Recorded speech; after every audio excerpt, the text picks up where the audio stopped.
What is up, everybody? Solomon here. I hope you guys are all having a fantastic morning, afternoon, evening, wherever you happen to be. Tons of news coming out across crypto. Today, we are going to talk about Uniswap, obviously the largest decentralized exchange in the world, being issued a Wells notice. So it looks like there is going to be legal action coming from the SEC. Also going to highlight Alex Chiswick from the Digital Chamber of Commerce. We were lucky enough to have Alex Chiswick and Taylor from the DCC on alongside Constellation Network and their CEO Ben Jorgensen a couple of days ago, yesterday.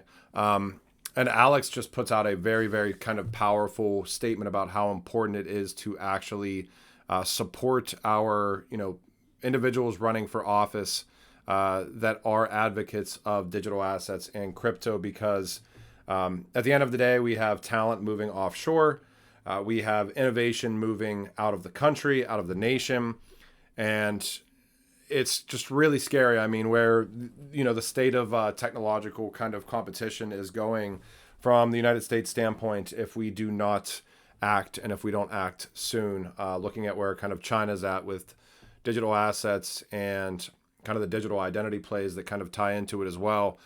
Really important to get out there and support your individuals running for office, wherever they may be running for office, local, state, national, that actually do support digital assets.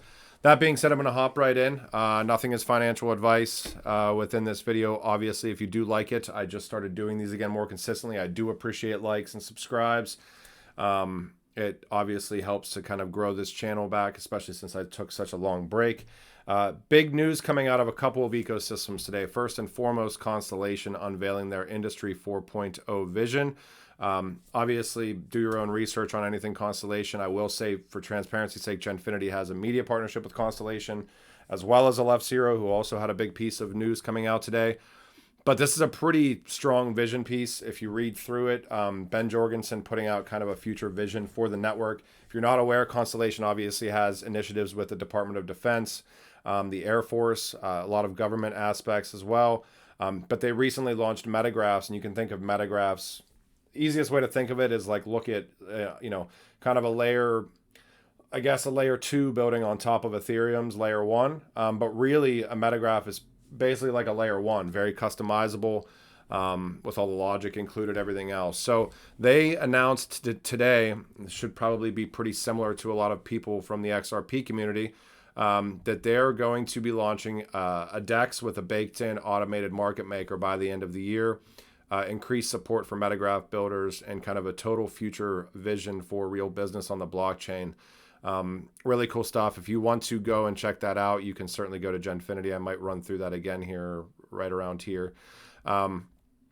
This is kind of one of the panels we're doing tomorrow if you guys are interested. So Shellfish from the XRP community reached out to me. Obviously, you guys know about, Vita Vind and the sidechain, so Zahao.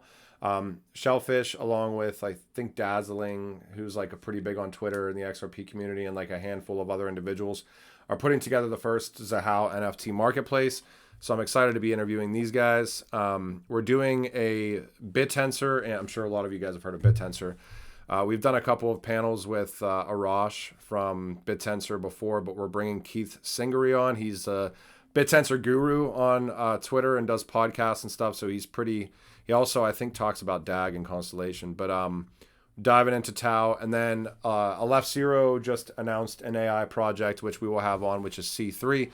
I think they deal in zero knowledge proofs, so levels of privacy, artificial intelligence, and a little bit of Internet of Things, or the newer term is obviously DPIN, decentralized physical pin infrastructure networks, physical devices that streamline data to the blockchain, I guess is an easy way to put it. That'll be tomorrow, so if you guys are interested, check that out. Second piece of big news, I'm going to get into Ripple here in a second as well, and another hit piece. But that CoinDesk or Cointelegraph put out, whichever one, doesn't matter. Major news, obviously, as well. There's so many parallels to some of the stuff that we've seen from Ripple recently, but Ripple with the stable coin that's going to be launched on the XRP ledger and Ethereum. This is coming out of Aleph Zero, so obviously, I said before, we do have a media relationship with Aleph Zero as well. So, do your own research. But really big announcement for the ecosystem. They are launching their first stablecoin as well. It's through ArcBlock. I might be able to get a Q&A with ArcBlock. I'm trying to get that soon. But obviously a really big initiative for the ecosystem as well. And if you're not aware of what Aleph Zero, does, pretty much enterprise grade chain, obviously do your own due diligence, but they are big privacy advocates, especially when you see, they're also, I think, for the Digital Euro Association, they're gold members alongside Ripple, and there's one other organization that is more recent that's a gold member, but there's only three. It's Aleph Zero, Ripple, and starts with an S, stable something. But Aleph Zero launching a stable coin. Here's a full article on Genfinity.io if you want to check that out. If you want to learn more about Constellation, feel free to go check that out as well. Just mainly wanted to give both those ecosystems a shout out today. Obviously, a DEX and an AMM is a really big deal for all the builders in Constellation, and obviously a stable coin on Aleph Zero is huge. This is what I kind of really wanted to focus on in this video, though. So we talk about, and this is across the board. I mean, this stems across all communities in crypto. This stems across all builders in crypto. This deals very much so in the ability to innovate in the United States. And we've just seen a lack of, movement from the regulator standpoint. Now, I don't think Alex gets into it here, but he mentions kind of a 200-page bill that deals in like payments aspects surrounding stablecoins, things like that, I believe, in this podcast, which is almost like a Hail Mary, and hopefully they can get some stuff down on paper and actually make a little bit of traction. But this was one of like the most kind of like inspiring things that I've heard somebody say in crypto in a long time. The way that he kind of phrased this, how important it is to go out there and support those that are running for those candidates that are running for office, whether it's local, state, whether it's kind of nationwide, whatever it may be, that actually do support innovation, that actually do support digital assets, that support smart regulation. That this whole kind of conversation that we were having was, you've got literally Ben Jorgensen from Constellation up there saying, look, like, we don't care like what type of regulation comes out. We just want it to come out so we know which ways to navigate. I mean, we're literally at the point where every builder, everybody that's trying to launch an ecosystem or a project in Web3 is just like, please just give us some sort of a roadmap so we can at least try to meet the guidelines that are put in front of us and meet some sort of precedent, instead of just randomly, navigating down 40 different pathways and just not knowing if the one that we're taking is correct or not. So I'm going to play this from Alex and let you guys hear this real quick, because it's a couple of minutes long, but I think it's really valuable. I'm sometimes on DMs, it just takes me a little bit, so I apologize to you. Look, I'll say something maybe general, but a little bit of a ray of hope. There's a couple things, right? Like, the truth is on our side, and ultimately the better technology wins. And I really do, I love this country, I love the US. And like Churchill said, the US always does the right thing after exhausting all other options. And maybe I've used it even in the spaces with you guys before. Sorry if there's any background noise, we're just at this conference. We're gonna figure out how to get it right. As for anybody that trades on here, it's almost we have this resistance, right? And you hit the resistance once, you get rejected, hit it again. This Hail Mary might pass the House, probably won't pass the Senate. I think it's okay. The fact that we need to get things on paper, and I completely agree, financial markets need clarity. Once we have clarity and good regulation, obviously not prohibitive regulation that Warren is putting forward, but good regulation, even if imperfect, it's much better than no regulation where, as Ben said, you have to go out and hire have a $1 million lawyer team just to be able to operate in the US. Like, who's going to do that? Your options are, spend $1 million a year on lawyers, or just go to Dubai, or just go to Singapore, or just go to Hong Kong, or even go to London. And you're just going to go to London, and we're already seeing this. Ask any founder, I'm sure, Ben is on here. He's gonna test. He just looks like he's agreeing. Yeah, we're seeing this. Why? Exactly. Why build it, Ben? Why build a team in the U.S.? This is the biggest self-own that I've seen in my career in terms of just dropping the ball when we have leadership. And if you look actually at the politicians, the Democratic politicians that support this, a lot of them are from the New York area. Why? New York, Manhattan, they get it. They understand what it takes to become a leader in finance. Any major superpower, right? This goes into geopolitics. Like this will pass and we'll figure our stuff out. Any major power needs to lead on the financial front and financial innovation, or we're going to be, this is the end of a superpower, right? So we have a lot of pressure for us from a U.S. perspective. We're bleeding jobs and we're bleeding talent. So we'll figure this out. I think we'll probably figure this out in 2025 after the elections. So my plug is the elections matter. I often joke with people, I feel like we're Jon Snow on the wall. For any of you Game of Thrones fans, everyone is partying in Westeros and we're like winners here. And we need to defend ourselves against bad regulation. We absolutely need to put pro-crypto politicians, whichever party they're on, in Congress. We should not have any politician that tells us that we cannot or do not have a right to work in this country or to work on things that we love to work on.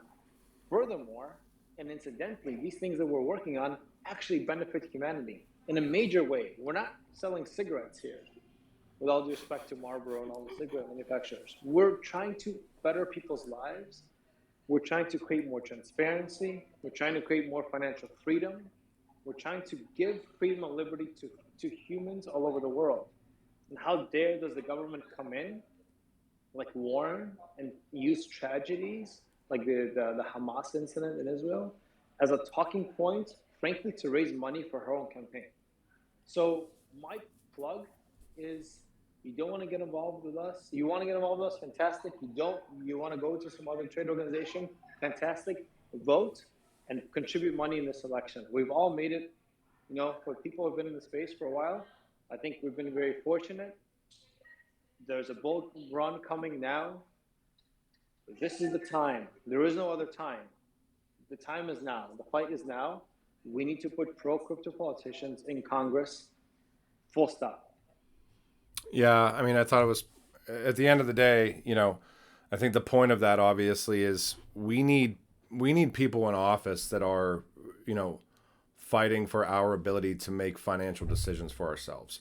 And obviously there's going to have to be some clear-cut regulation here. Obviously some of the, some of the stuff might get stifled a little bit innovation-wise, but at least there's some sort of regulation that's put in place that allows us to interact with ways that we can empower ourselves financially instead of just, let alone the fact that this, all of this talent is moving offshore. All of these innovators are moving offshore. Look at how far ahead. Look how many patents. Now, do a Google search right now and check how many patents China has on blockchain or distributed ledger technology compared to the United States.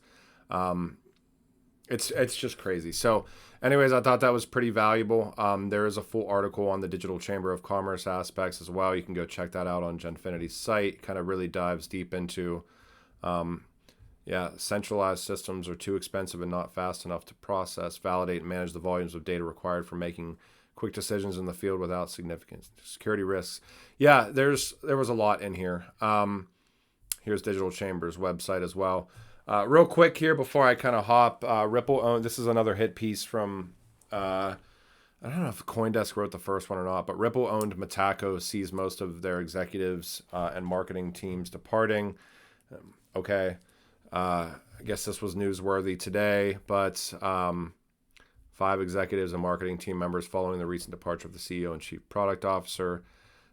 We know everybody's kind of in Paris for Paris Blockchain Week right now. Big news coming out on top of Paris Blockchain Week. Obviously, like I said at the beginning of this, Uniswap has been issued a Wells notice.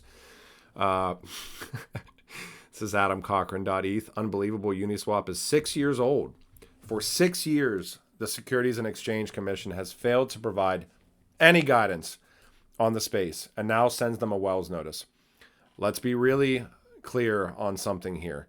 And he goes into say first off, step back a little bit and think about, I don't care what anybody's opinion is on certain coins versus other coins. DeFi and decentralized finance is a totally new wave of technology that it's like, how do you try to regulate, the technology aspects, let alone with the fact that traditional financial institutions are going to 1,000% be coming into DeFi as levels of compliance, like verifiable credentials and some of the zero knowledge stuff and some of the KYC, AML, KYB stuff comes into play. Like they are coming. I would argue that they're already here. So Uniswap issued a Wells notice, and I don't know who this guy is, Adam Cochran, but Uniswap Labs. I saw that the DCC I think shared this as a software publisher. They publish open source code and an open source front end. Unless the Wells notice specifically relates to Uniswap X routing, which even then is questionable, it's absolutely beyond the scope of the SEC. Furthermore, the SEC had years to provide guidance on these behaviors, but chose not to. In fact, some of Uniswap's products are so old now, they are actually outside of the statute of limitations for certain violations of the act. The SEC has continued to embarrass itself in courts with political cases that it cannot win time and time again. Lost the Ripple case. Well, obviously secondary sales aspects and some of the other aspects, which, did, it looks like, provide some precedent. I saw something, forget which other ecosystem it was, that got shot down because of secondary sales as well.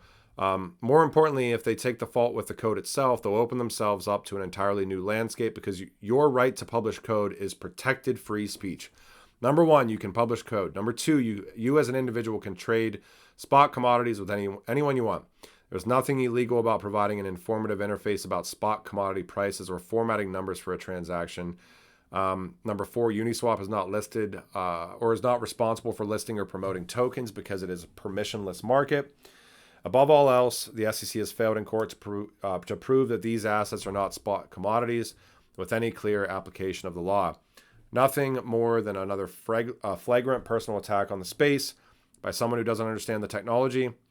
I would actually argue that Gary Gensler does understand a lot of the technology. You look at some of his previous speeches, he's done research. But anyways, nothing more than another flagrant personal attack on the space by someone who doesn't understand the tech and is more worried about making a name for himself than actually doing his job. You can see right here, Uniswap, SEC lawsuit. And last but not least here, again, just to frame it with how important it is to actually get out there and try to support candidates that support crypto, digital assets, innovation in the United States.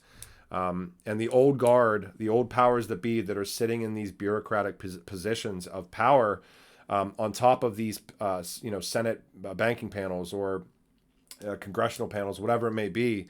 How incentivized do you think somebody that is baked into the system is to make decisions that go against people that, are, basically paying them off to vote certain ways at the end of the day, right? Not very incentivized. So it's very important to get people that understand the technology, that understand what's happening across the globe if digitization goes to other nations but not the United States. And make no mistake about it, that's 1000% happening. We need to get these people in office that actually are willing to support the innovation and technology.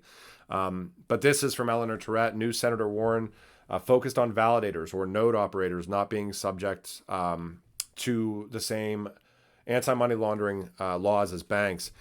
She asked an individual if she sent him $1,000 in cryptocurrency, is it possible that Iran is the validator of that transaction? Of course, it's possible.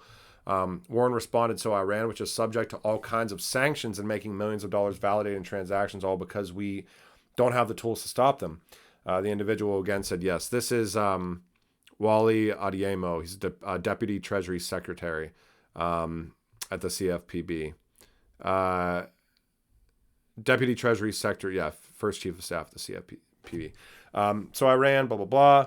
She also asked if there's a correlation between the growth of the crypto market and the amount of money Iran is pocketing. Adeyemo said yes. Warren said there needs to be a regulatory framework in place for stablecoins that will subject users to AML laws. So, yeah, I mean, I'm curious how much digging into the weeds these guys are actually doing as far as what the technology represents. Again, there needs to be regulation, obviously, because this space is going to swallow every other asset class or incorporate every other asset class in some way, shape, or form over time. So we need to have regulations that make sense, that also support innovation and the ability to innovate. Because most of us that have been here, if you guys are watching this video for the first time or watching me for the first time, the narratives have shifted time and time and time and time and time again. When we first started doing these videos, when I first started doing these videos, we had just gotten out of 2017. Obviously, kind of the big thing was the ICO, or initial coin offerings, and then kind of payments was the big sector.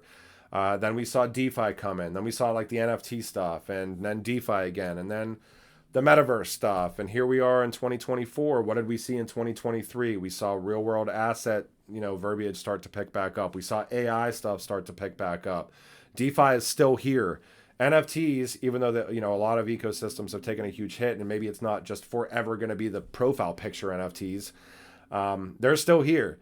The narratives change very quickly. How do you support rapidly changing narratives and innovation, while also regulating at a baseline level, to make sure that you're at least trying to safeguard participants as much as possible.